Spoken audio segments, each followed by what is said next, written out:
Lalu apa yang jarang dieksplorasi oleh orang ketika membahas, menakar, menyentuh bagian terdalam dari puasa? Ternyata hadis yang masyhur tapi jarang kemudian dibaca, yaitu as-siyamuli. Hadis qudsi Allah berfirman, as-siyamuli. Saum itu dalam bahasa Ibrani disebut zoom atau ta'anit, menahan diri dari makan, minum, dan berjima itu adalah untukku. Tapi ternyata maknanya lebih luas. Menahan dirimu daripada selainku, itulah yang disebut li. Itulah li bagiku.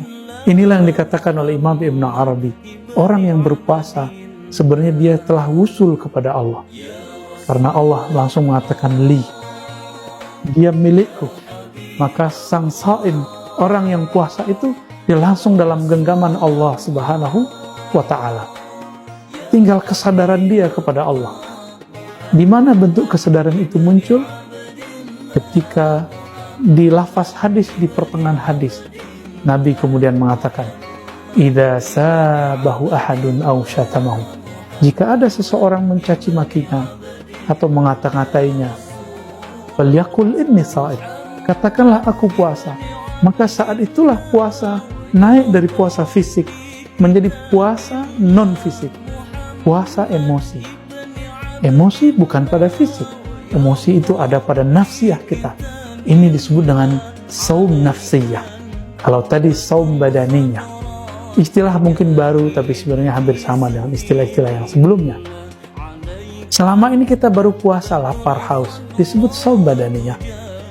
Namun Nabi menghendaki, ayo naik lagi menjadi puasa nafsiyah, puasa menahan gejolak diri. Jika ada di sosmed kita orang berkomentar kasar, kita tidak usah layani.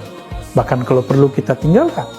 Jika terganggu, blokir saja, supaya tidak mengganggu layar-layar indah yang kita lihat setiap hari itu.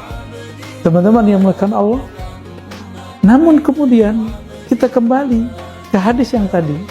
Nabi mengatakan, orang yang berpuasa itu bau mulutnya lebih harum di sisi Allah, bukan di sisi makhluk. Daripada apa? Daripada rihil misk, daripada kesturi. Apakah ini bau harum yang fisik? Tentu tidak. Nabi SAW lagi berbicara keharuman rohani. Keharuman yang dulu Sayyidina Musa pernah terlewatkan. Jadi beliau ketika 30 hari tercium olehnya bau mulutnya, lalu beliau bersiwak. Apa kata Allah lewat malaikat? Engkau sempurnakan 10 hari lagi.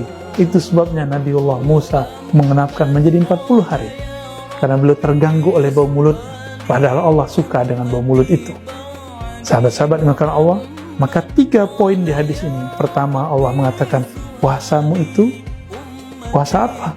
Inilah puasa yang boleh kita sebut puasa qalbu, puasa ruh. Puasa qalbu dan ruh yang membuang selain Allah dari dirinya dalam qalbunya. Inilah yang kemudian membuat Allah mengatakan, kamu milikku. Dan yang kedua, puasa nafsiyah. Puasa orang-orang yang menjaga dirinya dari gejolak hawa nafsunya. Dan yang ketiga, rahasia puasa itu membuat bau mulutnya harum. Karena orang-orang yang berpuasa, dia tidak mengatakan kata-kata yang kasar. Dia tidak menggosipkan orang lain. Dia tidak merendahkan orang lain. Inilah keharuman hakiki dari orang-orang yang saim. Mari capai puasa seperti ini. Puasa yang Allah mau, puasa yang Nabi terapkan. Nabi khuluqul Quran. Itulah hakikat puasa Nabi Sallallahu Alaihi Wasallam. Semoga kita sampai kepada taraf. Sallallahu ala Muhammad. Assalamualaikum warahmatullahi wabarakatuh.